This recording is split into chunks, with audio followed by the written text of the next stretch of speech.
bigay na lang yun, pero ayoko. Sosoli ko doon, pag kami kumuha sila sa akin, babalik ko rin. Ayan, pagkatapos ko nga po palang magpaputi, tara po at mamitas na tayo dito ng buko sa likod bahay. Ito po ay sa aking kapatid mga lalabs. At syempre ang namimitas yung aking bayaw. Ayan, naalala ko nang may buko po kami, umaakyat talaga ako ng buko. Ayan, kahit gaano kataas yan dahil minsan may nalalaglag na mga ibon. Ayan po, nakapitas na po yung aking bayaw ng buko. Ayan, masarap ito kasi fresh na fresh. O, ayan, kapatid ko po yan. O, ang dami naming napitas. At matatamis yan kasi fresh talaga. At galing puno. Ay, ito malalaki mga lalabs. O, ayan o. At ito nga po pala ay dadalhin doon sa aming pinsan na galing sa Amerika. Syempre, pag galing sa Amerika, iba yung buhay probinsya at talagang hinahanap nila mga buko talaga mga lalabs. At syempre, ako nag-uwi na rin ako ng 3. At dito naman, ayan, napakarami nilang alaga, o mga lalabs. So, di ba nakita nyo, meron dyan mga bibi, itik, manok, ayan, pagka talaga dito sa probinsya, mga lalabs. Na pala. Ay, napakasarap talagang mag-alaga. Ayan, ang dami, nakita nyo, ayan, ang dami, mga lalabs, nakakatuwa sila, di ba? Pagka talaga dito sa probinsya, talagang magkakaroon ka ng alaga kasi iba yung nasa probinsya ka dahil malayo ito sa mga bayan-bayan na malayo ang kabahayan, syempre. May mga bahay din dito, syempre medyo malayo ang mga agwat, mga lalabs. Kaya masarap mag-alaga dito sa gawing bukid. Dahil pakawalan mo lang yan, ay mabubuhay na yan mga lalabs. Ayan, nakita nyo, ang dami-daming bunga ng kanilang buko.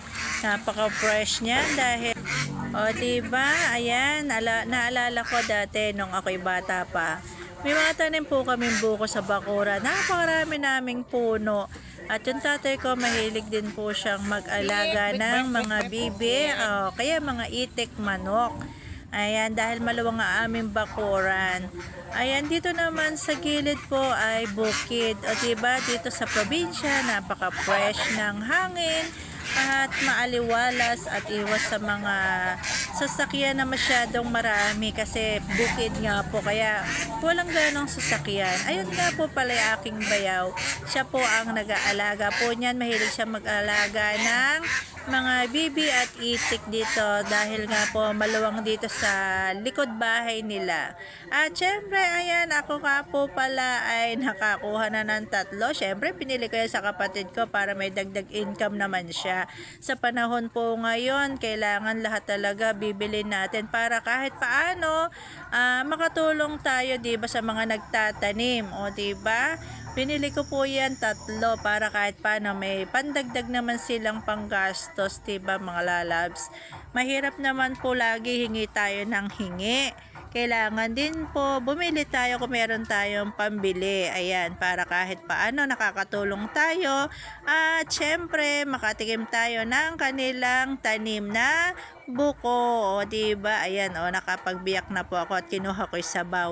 At ang nakuha ko, ayan, mahigit kalahati yan mga lalabs. Ang dami ng sabaw kasi malaki itong buko nila. At diba, at saka syempre yan po ay kakayurin natin mamaya. At medyo makapal din ang balat. Okay, tada nyo, diba mga lalabs, ang dami po. At ayan na nga po, syempre, biyakin na natin yung gitna para po makayod na natin. Ito po ay bago-bago pa lang siya naglalaman. Ayoko naman din ng matigas mga lalabs. Ito ay bago-bago pa lang siya may laman. Hindi pa siya ganon talaga makapal ang laman.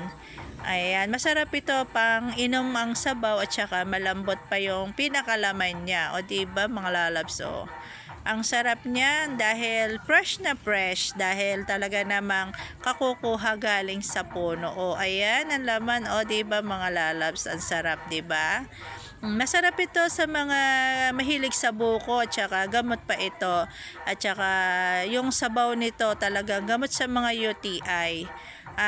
Talagang ito pwede inumin kahit ganito lang, pero ako gusto ko itimpla siya mga lalabs. Gusto ko lagyan niya ng gatas. O diba masarap pagka ganyan. O, masarap ito pagka kinayod mo at nilagyan mo ng gatas, lagyan mo ng konting asukal o pampalamig sa napakainit na panahon ngayon dahil summer na at masarap ang fresh na buko. O, diba? Nakakatuwa kasi pag may mga tanim ka tapos aanihin mo balang araw. O diba? Sa mga mahilig magtanim dyan, congratulations po sa inyong lahat at napakasisipag po ninyong magtanim.